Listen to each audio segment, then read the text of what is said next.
Oke, baik. Assalamualaikum warahmatullahi wabarakatuh. Selamat pagi rekan-rekan sekalian.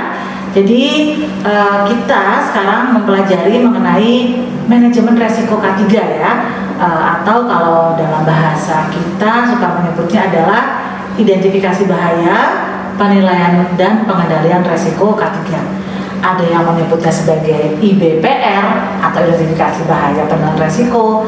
Ada yang menggunakan bahasa Inggris rekan-rekan atau HIRA-DC ya.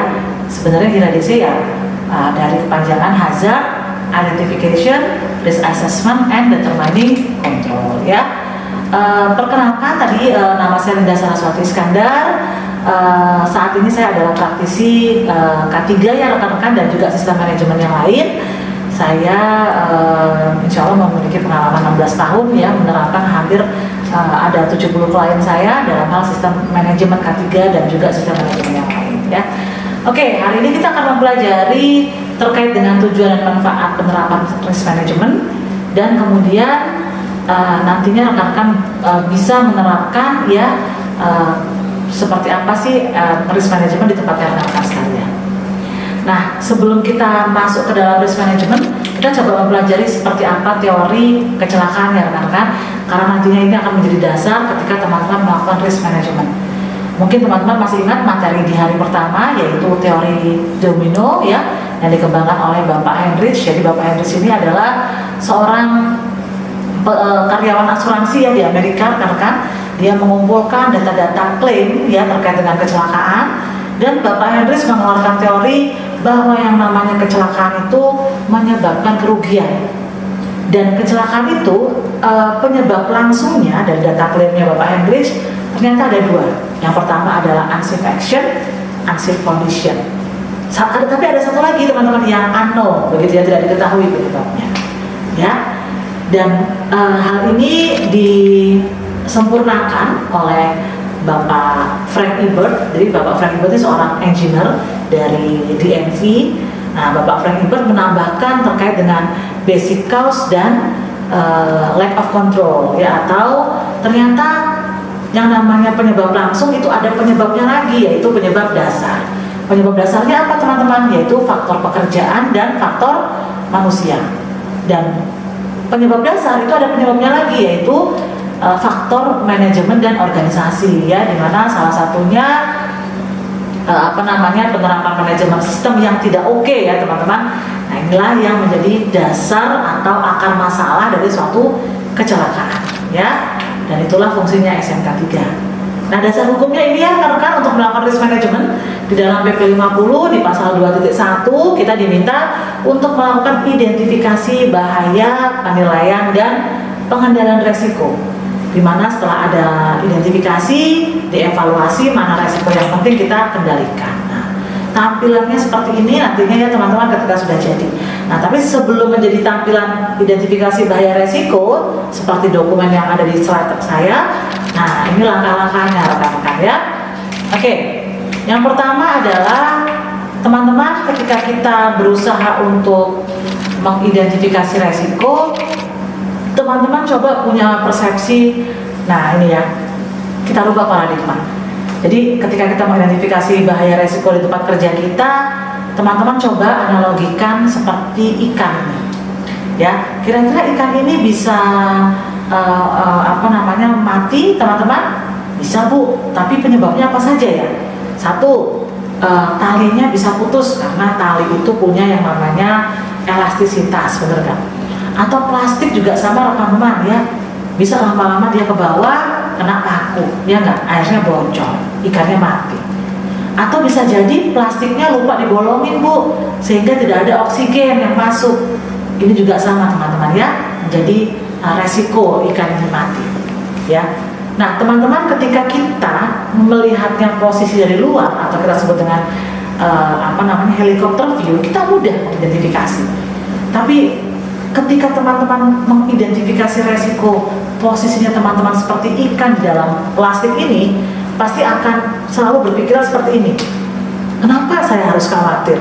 Saya kan dalam zona yang aman, ya. Saya kan dalam zona yang nyaman, begitu ya teman-teman ya. Nah, oleh karena itu ketika melakukan risk management, coba teman-teman menggunakan helicopter view. Kenapa? Karena ada seorang ada seorang ilmuwan K3 teman-teman yang namanya Bapak Murphy yang kemudian menjadi pencetus keluarnya Hazard ya teman-teman. Beliau mengatakan if something can happen sooner or later it will be happen. Jadi intinya sebagai contoh begini rekan-rekan, ketika teman-teman berangkat ke kantor dengan motor atau mobil dan teman-teman itu selalu ngebut dan teman-teman tahu yang namanya ngebut itu berarti bisa terjadi kecelakaan ya kan. Artinya kalau saat ini belum kecelakaan maka cepat atau lambat ya kecelakaan itu akan terjadi selama teman-teman melakukan pengoperasian kendaraan itu tadi ngebut ya teman-teman di atas kecepatan rata-rata. Nah intinya Bapak Murphy berkata if your company can go wrong it will be ya. Jadi dan seringkali rekan-rekan resiko terhadap bisnis disebabkan karena hal-hal kecil ya rekan-rekan, seperti contoh perilaku dari pekerja di level bawah, seperti contoh tadi yang disebutkan oleh teori domino dan teori loss motion model, disebabkan karena unsafe action dan disebabkan karena unsafe condition ya. Oke, teori manajemen risiko saya merekomendasikan rekan-rekan menggunakan ASMZS 4360 ya, di mana teori ini sesuai atau inline dengan identifikasi bahaya penilaian risiko ya, di mana tahapannya adalah yang pertama teman-teman mengidentifikasi dulu apa saja bahayanya, apa saja resikonya, kemudian kita melakukan kuantifikasi teman-teman ya, dianalisa baik itu akibat dan kemungkinannya. Dari situ sekian banyak bahaya dan resiko, tidak semua kita lakukan pengendalian karena kita ada evaluasi dulu mana yang sifatnya high risk ya, medium risk ya, atau low risk. Yang high risk, nah itulah yang wajib kita lakukan penanganan. Kemudian setelah hasilnya identifikasi bahaya resiko, jangan lupa teman-teman dikomunikasikan kepada para pekerja, dan juga ketika setiap ada perubahan apapun dilakukan review dan monitoring. Ketika misalnya mohon maaf terjadi kecelakaan di tempat rekan-rekan, identifikasi bahaya resikonya jangan didiemin aja, harus di-review. Ketika ada perubahan material atau mesin harus dilakukan review lagi HIRA-DC-nya. Jadi dokumen HIRA-DC ini dokumen hidup ya rekan-rekan, tidak hanya dibuat satu kali seumur hidupnya perusahaan, harus selalu dilakukan update. Nah, sebelum kita melakukan identifikasi bahaya resiko, kenali dulu apa bahaya, apa resiko. Nah ini ya teman-teman ya, bahaya adalah sumber situasi atau tindakan. Nah, saya kembali lagi ke teori domino atau teorinya loss motion model. Ketika kita berbicara resiko K3 adalah kecelakaan atau penyakit akibat kerja, oke, maka dari teori domino kita tahu penyebab langsungnya ada dua, yaitu unsafe action, unsafe condition. Oleh karena itu teman-teman, seringkali orang mengatakan hazard atau bahaya itu sejatinya adalah unsafe action dan unsafe condition. Sedangkan resiko adalah akibatnya tadi teman-teman. Tapi kalau resiko dan bahaya ini kebetulan belum terjadi, ini sesuatu yang belum terjadi ya. Nah ini ya teman-teman penyebab-penyebabnya unsafe action, unsafe condition. Setelah kita melakukan identifikasi rekan-rekan, sekarang kita melakukan yang namanya jangan lupa, identifikasi bahaya resiko harus dilakukan dalam 3 kondisi ini ya teman-teman. Bukan hanya kondisi-kondisi rutin, kondisi-kondisi non rutin ya teman-teman. Seperti contoh pada saat itu terjadi penggantian mood misalnya, atau pada saat itu terjadi listriknya off sehingga harus di switch menggunakan genset. Nah itu yang namanya kondisi yang tidak rutin. Kemudian ada lagi teman-teman kondisi emergency, ini juga hal ini harus teman-teman identifikasi. Seperti contoh pada saat terjadi huru hara, ada kemungkinan security kita mengalami cedera, benar kan? Atau ketika terjadi keadaan darurat kebakaran misalnya ya, tim tanggap darurat kita mengalami luka bakar. Nah ini segala kondisi baik itu rutin, non rutin maupun emergency teman-teman harus identifikasi dalam HIRA-DC. Nah kemudian jangan lupa identifikasi juga regulasi K3-nya ya teman-teman. Ini sesuai dengan apa yang diminta oleh PP 50 ya, ada di pasal 2.3. Tolong diidentifikasi peraturan perundangan yang terkait dengan bahaya pentingnya ya. Oke. Teman-teman, setelah kita mengidentifikasi bahaya resiko, jangan lupa dinilai severity dan keparahan maupun kemungkinannya. Ketika kita berbicara severity, maka kita berbicara mengenai seberapa parah teman-teman ya resiko yang ditimbulkan. Seperti contoh, ketika kita berbicara ada operator tangannya terjepit konveyor, ini resikonya seperti apa? Apakah bagaimana ketika kita bandingkan dengan reaktor nuklir misalnya yang bocor? Tentu saja resikonya jauh lebih parah yang kebocoran nuklir. Nah ini ya teman-teman ya, oleh karena itu resiko itu harus jelas. Resikonya apa? Apakah meninggal dunia? Apakah resikonya cacat anggota tubuh saja? Ya, atau resikonya hanya medical treatment tapi tidak sampai mengakibatkan hilang hari kerja. Nah, karena dari kejelasan ini teman-teman, nanti angka severity ini akan berbeda-beda. Nah kemudian ketika kita berbicara peluang, nah ini hati-hati.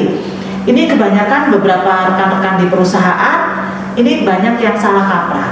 Jadi ketika kita berbicara peluang teman-teman, maka kita berbicara seberapa sering bahaya K3 itu terjadi. Contoh, ketika kita mengidentifikasi ada kegiatan pengelasan, ada bahaya misalnya operator tidak menggunakan face shield ya, lalu ada resiko operator mengalami luka bakar gitu ya di bagian wajah. Nah oke, jadi kita ketika mengidentifikasi kemungkinan, kita lihat seberapa sering sih kemungkinan operator tidak menggunakan face shield. Paham ya teman-teman ya? Jadi kita melihat dari potensi penyebabnya. Dan satu lagi teman-teman, identifikasi dari pengendalian yang sudah ada saat ini. Artinya semakin kecil potensi bahaya terjadi dan semakin banyak pengendalian K3 yang sudah teman-teman lakukan, tentu saja occurrence-nya semakin kecil atau probability-nya semakin kecil ya.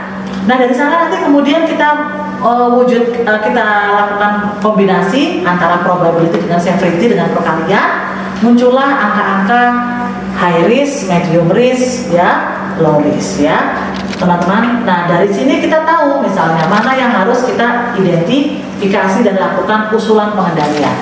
Untuk resiko-resiko yang sifatnya adalah high risk, nah ini katanya SMK 3 atau di PP 50 dikatakan wajib rekan-rekan diberikan usulan pengendalian. Ya silahkan ikuti hierarki pengendalian yang ada 5 itu ya, bisa menggunakan eliminasi, substitusi, engineering control dan juga administrasi ya. Sebaiknya harus di atasnya APD ya teman-teman kalau usulan pengendalian ya. Kemudian rekan-rekan sekalian, dari usulan pengendalian tersebut kita jadikan yang namanya program manajemen K3. Kenapa harus jadi program manajemen K3?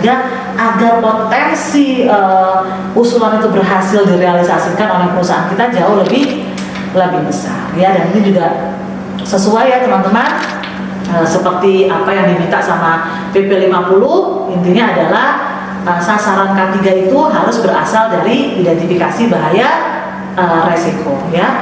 Kemudian rekan-rekan sekalian, jangan lupa lakukan reassessment ya, penilaian ulang ketika misalnya kalau tidak terjadi masalah atau tidak terjadi perubahan proses atau perubahan apapun, teman-teman boleh lakukan 1 tahun sekali.